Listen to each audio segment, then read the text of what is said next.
Waandishi ndio mnaweza mkawa na kazi ya kuwauliza wao kwamba kwa nini mnamtuhumu mtu mmoja ikiwa uongozi wa timu huko collectively, kwa nini iwe ni mtu mmoja? Na kama ni mtu mmoja, ni nani ambaye anawaambia kwamba huyu ndiye anayehujumu? Lakini pia anahujumu vipi? Kwa sababu huwezi ukazungumzia makosa ya mtu bila kutaja kitendo alichofanya. Sasa bahati mbaya sana, ninyi badala ya kuifanyia kazi hilo mnaniuliza mie. Kwa sababu hilo lilotokea juzi, hao ambao walikuwa wamenizonga karibu 95% ya hao walikuwa ni waandishi. Sasa waandishi wote walikuwa pale na walitamani tuzungumze. Wakati tunataka kuzungumza, ghasia za maneno na kelele zilikuwa zikiongezeka, lakini walikuwa na watu hao wamezungumza nao kabla ya kubii. Mbona hawakuwauliza hilo swali kwamba nyinyi mnaambiwa na nani kwamba huyu anahujumu, na katika kuhujumu kwake anahujumu vipi? Hilo swali nimewahi kuuliza. Najua binadamu unaweza ukampima conscience yake kwamba huyu anachokifanya kina uelekeo wa kuwa ni halisia au kutokuwa halisia, na ndio jambo ambalo labda naweza nikajiuliza pale ambapo huyo mtu nikikutana naye na nikamuuliza, sawa bana, haya mimi nimeambiwa na nani?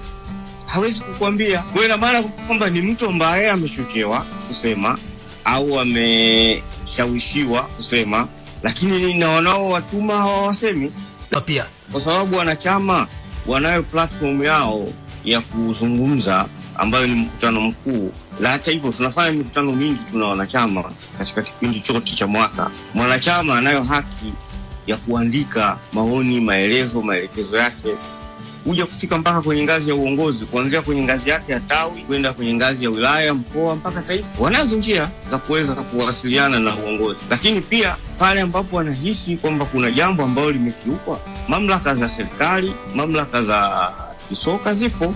Mimi sijawahi kumsikia mtu amewahi kupeleka aina yoyote ya malalamiko kuhusiana na hiyo. Lakini zaidi ya hapo, kama anatuhumu kwamba kuna hoja ambazo zimefanyika ni za kijinai, vyombo vya dola vipo. Kuna polisi wapo, kuna TAKUKURU.